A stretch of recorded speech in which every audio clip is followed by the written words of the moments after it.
How's your day, Babs? In 2 days, okay, I'll be off. I'm sorry. It's okay. So can I be off today? Oh, okay, come on now. Say that. Say yes. I will try. Come on. Yes. What was that? What's wrong with you? What do you mean? You closed the door right away and you almost got me hit. My day is the best. Your day is the best. Good.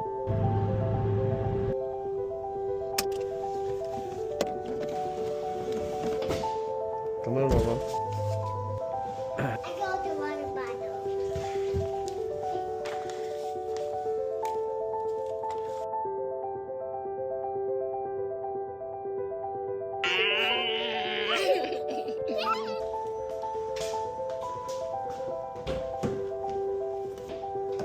I love you.